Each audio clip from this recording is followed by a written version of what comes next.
Buen día académicos, les saluda el profesor Smith. El día de hoy vamos a dar inicio a la segunda clase en la subárea de historia, tocando un tema de vital importancia titulado La división de la historia universal. Como su mismo nombre lo dice, el día de hoy vamos a dividir la historia universal en etapas. Así como el Perú ha tenido una división de su historia, a nivel internacional o a nivel universal, la historia también se ha dividido en diferentes etapas, ¿no? Y eso es lo que vamos a conocer el día de hoy, como ustedes pueden observar en la imagen, una división por etapas. Daremos inicio entonces definiendo qué es la historia universal. La diapositiva nos dice que la historia universal es una ciencia social que estudia los hechos más importantes, obviamente del hombre, desde su aparición hasta la actualidad. Profesor, ¿por qué es una ciencia social? Porque estudia al hombre en sociedad. Dice que estudia los hechos más importantes. Por ejemplo, un hecho importante de la historia universal va a ser el descubrimiento de América. Porque hasta antes del descubrimiento de América, a nivel mundial se creía que existían solamente tres continentes, ¿no? Que era el África, que era el Asia y Europa. Pero cuando se descubre América va a ser un giro enorme a nivel universal, ¿ve? Eso es un hecho más importante. Y obviamente que la historia universal va a estudiar los hechos más importantes del hombre desde su aparición hasta la actualidad, y esto va a ser catalogado en un determinado tiempo y espacio. Lo que nosotros observamos, miren, en esta imagen, la aparición de los primeros homínidos con forma bípeda. Profesor, ¿qué quiere decir una forma bípeda? Cuando el homínido caminaba en dos patas. ¿Cómo fue evolucionando? Miren, aquí ya podemos observar a un homo portando un instrumento de caza, un poco más elaborado. Seguidamente podemos ver el desarrollo de la horticultura, que es la pequeña agricultura. Luego podemos observar el desarrollo de la ganadería, y así sucesivamente fue avanzando y comenzó la cultura egipcia, Mesopotamia, llegaron los griegos, los romanos, los chinos, apareció Cristo. Luego de Cristo vino pues la época de los famosos descubrimientos, como es el caso del descubrimiento de América, la Revolución Francesa, la Primera Guerra Mundial, la Segunda Guerra Mundial, hasta llegar a la actualidad. Entonces, eso es la historia universal. Sin embargo, cabe mencionar, mis estimados amigos, que la historia universal o la división de la historia universal no es única. A nivel internacional, existen muchos investigadores, muchos teóricos que han dividido a la historia universal de diferentes maneras. Existen diferentes teorías, ¿no? Algunos autores dicen que la historia universal está dividida así, otros dicen no, así no es, así es la historia universal. Entonces, vamos a tomar nosotros como referencia a tres autores que vamos a mencionar a continuación. Uno de ellos va a ser, por ejemplo, Cristóbal Keller, ¿no? Que es lo que vamos a ver a continuación. Asimismo vamos a tener a Karl Marx o Carlos Marx. Luego vamos a tener, por ejemplo, a Lewis Morgan, ¿no? Fueron uno de los teóricos más importantes quienes dividieron la historia universal. Sin embargo, de estas tres divisiones que yo les voy a presentar, la teoría más aceptada es la teoría presentada por este señor Cristóbal Keller. Y eso es justamente lo que nosotros vamos a desarrollar durante el transcurso del año académico.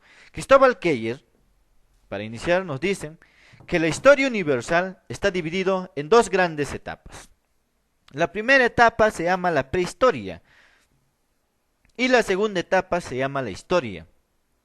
Cristóbal Keller dice que la prehistoria es una etapa donde el hombre aún no conocía la escritura. Y la historia inicia con la aparición de la escritura.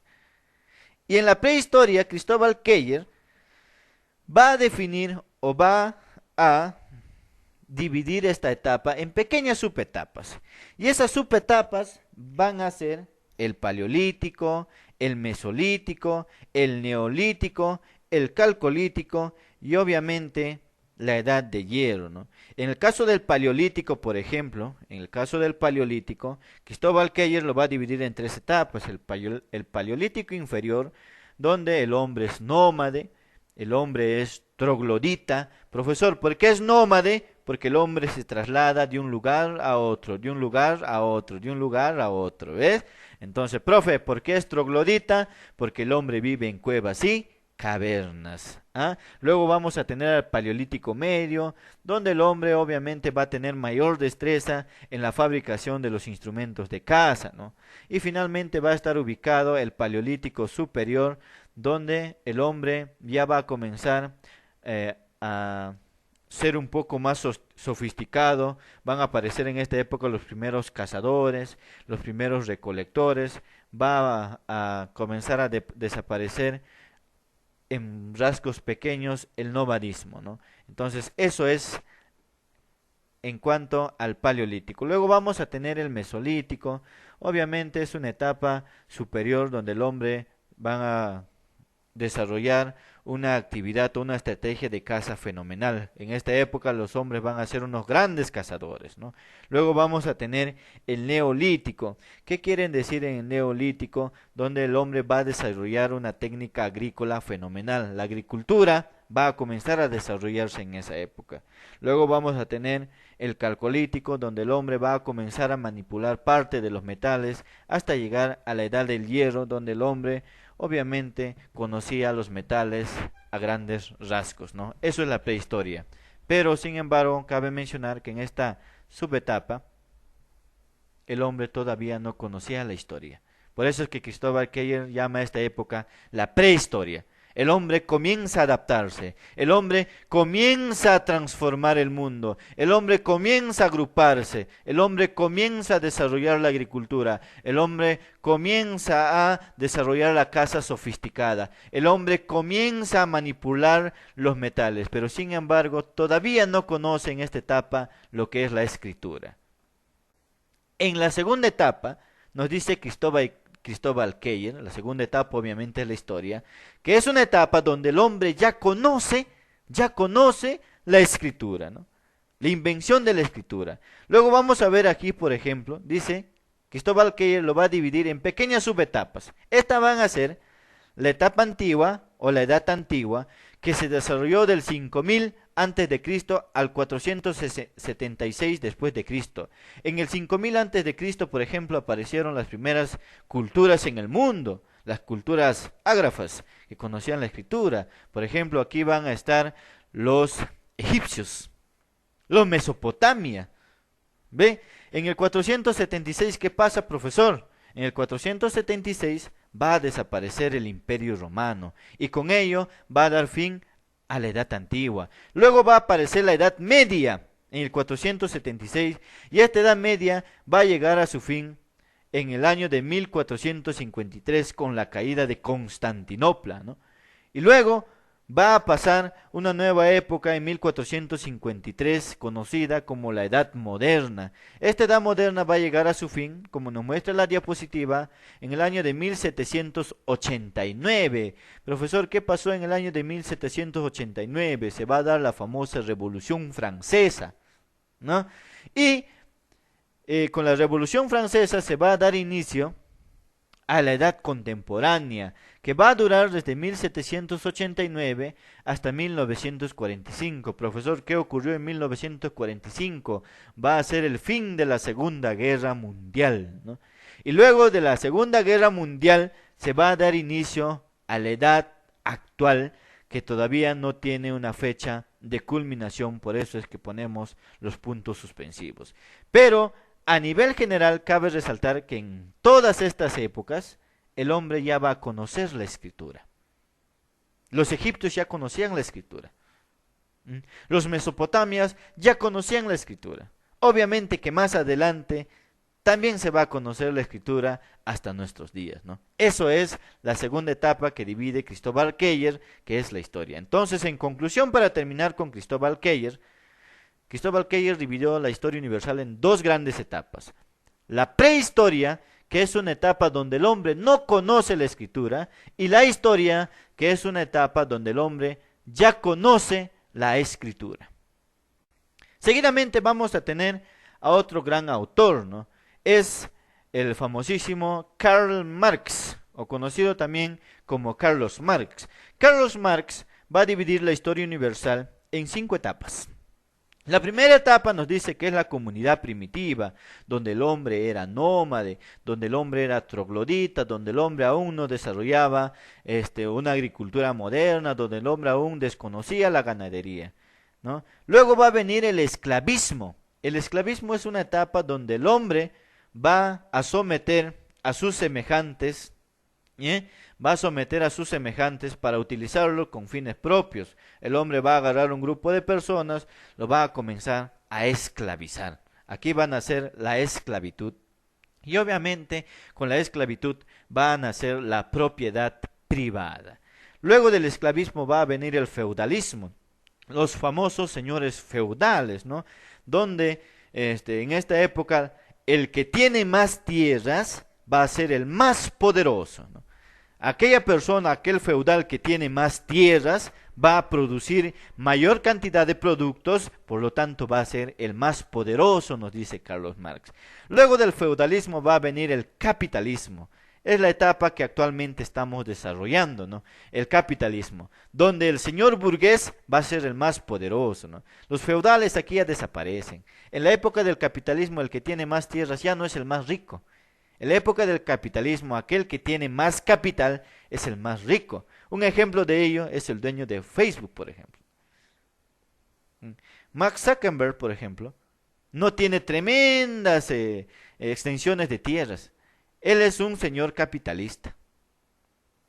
Tranquilito en su casa gana millones y millones de dólares por minuto, sin tener que estar cultivando el maíz, sin tener que estar cosechando la caña, el arroz, entre otros productos. Eso es la época del capitalismo. Finalmente nos dice Carlos Marx que está la época del socialismo, que es una época que todavía el hombre no ha llegado.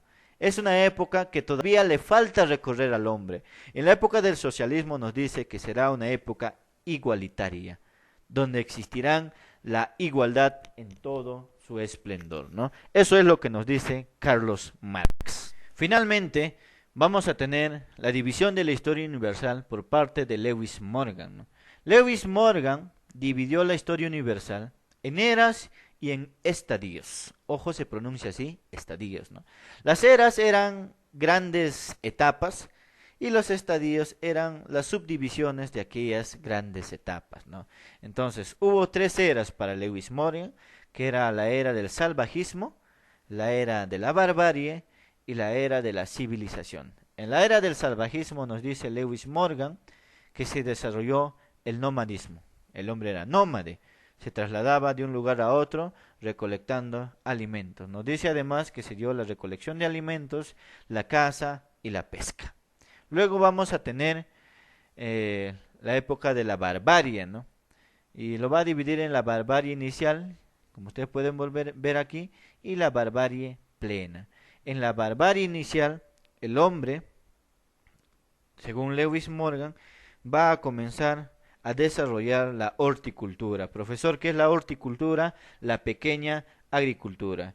Y en la barbarie plena va a ser una etapa de la alta cultura donde el hombre va a conocer la cerámica, la textilería, la agricultura, la ganadería, la orfebrería, entre otros. Y finalmente nos dice Lewis Morgan que está la era de la civilización, donde se va a iniciar con el esclavismo, con la propiedad privada, donde el hombre va a comenzar a esclavizar a sus semejantes, luego va a dar inicio al feudalismo, como ya se les ha explicado, al capitalismo y finalmente al socialismo. Ahora, si ustedes se dan cuenta, tanto Lewis Morgan como Carlos Marx incluyen en sus divisiones al socialismo. Y como el socialismo es algo que todavía no se ha visto, por lo tanto, son teorías que aún no tienen tanto valor científico y no son tan aceptables. En conclusión, de las 3 teorías que se les ha presentado, la teoría más aceptable es la teoría de Cristóbal Keyer, que nosotros pasaremos a desarrollar iniciando desde el Paleolítico inferior en la siguiente clase. Y finalmente, la actividad que ustedes van a desarrollar en sus cuadernitos es algo sencillo. Van a realizar un mapa mental con los contenidos de su separata, obviamente relacionados a la división de la historia universal, ¿no? Profesor, ¿en qué consiste o el mapa mental fácil. En el centro va el título. En esta ramita van los subtítulos y aquí van el contenido de los subtítulos. Se llama mapa mental porque parece a una o se parece a una neurona. Eso sería todo. Muchísimas gracias.